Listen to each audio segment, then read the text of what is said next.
this is Rachel, and I am here tonight with a wrap-up for October and November. I know it's been a while since my last video. As I've mentioned in previous videos, I got a new job as a librarian, and things have been hectic. I have still been getting some reading done, but not as much as I'd like, and I just haven't had any time at all then for the videos, so hopefully that'll improve as the year goes on and I get a little bit more control over my schedule and things get a little less hectic. But nonetheless, here is my wrap up for October and November. The first book I read in October was The Dream Thieves by Maggie Stiefvater, and I love her writing. If you have not read the first book, which is The Raven Boys, in the Raven Cycle yet, you need to go read it. I waited forever to read the series and now I regret it because it's amazing. There's everything in this book. There's a psychic family, there is this mystery around a Welsh king, there are some weird things happening in dreams, and there's all kinds of stuff happening in this series. There's everything, magic, all kinds of fun stuff. So definitely check it out, it's awesome. But this is the second book, again, called The Dream Thieves, and this focuses a lot more on a specific character named Ronan that you meet in the first book. And while I really liked that, I loved hearing more about Ronan and seeing him interact with the characters a little bit more. I felt like some of the other characters were kind of odd. There are some characters that are really important in this book that weren't even mentioned in the first book. They kind of came out of nowhere. And then there are some important characters in the first book that weren't mentioned in this one, even though they're still, theoretically around in the world. So I felt like there was a little disconnect between those two books regarding the characters, but I still loved it. I still thought it was amazing. Awesome. 4 out of 5 stars for me. I also, in November, read the third book in this series, which is called Blue Lily, Lily Blue, and I gave this one 4 out of 5 stars as well because it was awesome. This one focused again on the group and their continued goal to find this Welsh king, and it's just awesome. It's wonderful. I love this series. I think it's amazing, and I actually got to meet Maggie Stiefvater earlier in November, and I told her that. I was like, I love your series. I kind of nerded out. It was a little embarrassing, but more on that in the book haul because I got some books signed. But the fourth book and the final book in this series, called The Raven King, will be out in April. So if you have not read this series yet, you need to get on it because they're awesome, and you need to get ready for April. So absolutely check them out. And if you haven't read anything by Maggie Stiefvater yet, do that as well.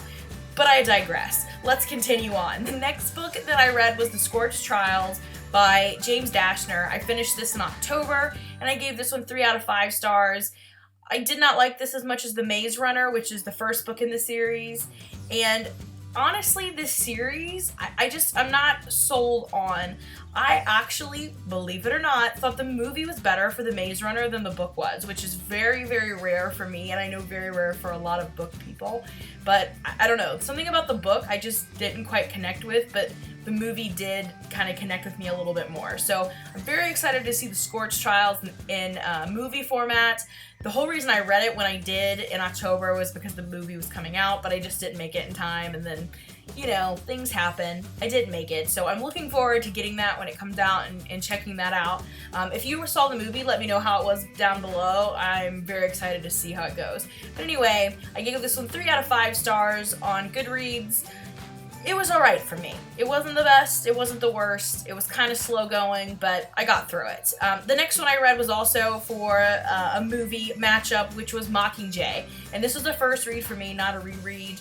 I'd read the first one several times, I've read the second one a couple times, I'd never read the third one. I kind of have, issues with reading last books in series for some reason, but I managed to get through it.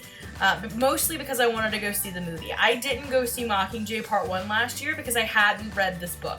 So I decided this year it was gonna happen. And I pushed it off until the last minute. I literally finished it the night before I went to go see Mockingjay Part 2. And yeah. So basically, hopefully everybody knows at this point what happens. And luckily I was spoiled for the ending.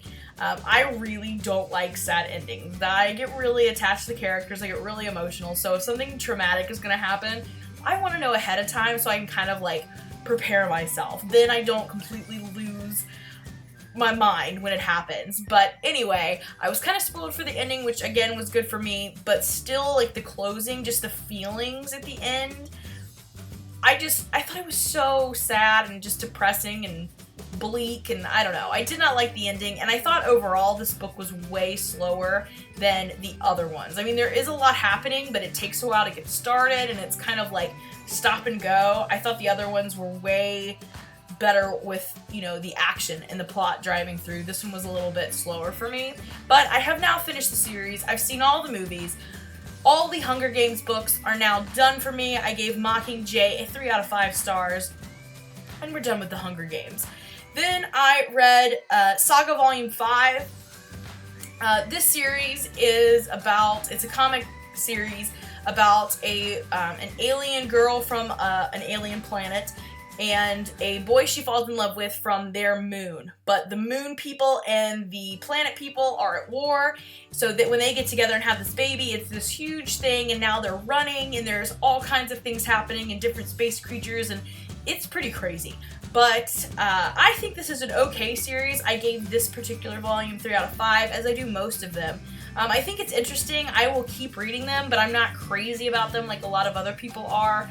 I'm not huge on like outer space things, so that's probably the problem. But I know a lot of people just love these, so if you're looking for a graphic novel comic series, you should definitely check this out, because it is pretty interesting and entertaining, but I gave it 3 out of 5 stars. The last one that I read in November is called Inexcusable by Chris Lynch. I gave this one 2 out of 5 stars. I wasn't crazy about it. Here's how this one went down. I was Black Friday shopping on Book Outlet. I saw this title. The description immediately reminded me of Speak by Lori Hall Sanderson, which I love. So I put it in my wish list to kind of ponder and think about before I made my final purchase.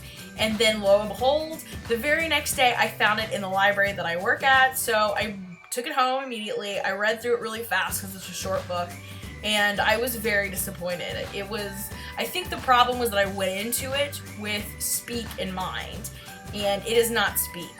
I think it has a certain awesomeness to it of the way it's presented, but I don't know. I went into it, I think, with the wrong mindset. But basically, it's the perspective of the male in the situation in this book called Inexcusable.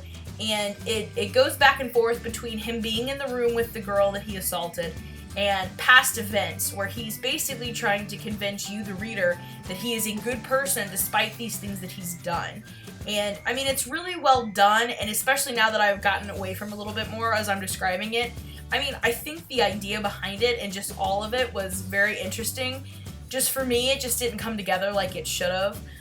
It was no Speak for me. I'd much prefer to read Speak again than this one. So I gave it 2 out of 5 stars.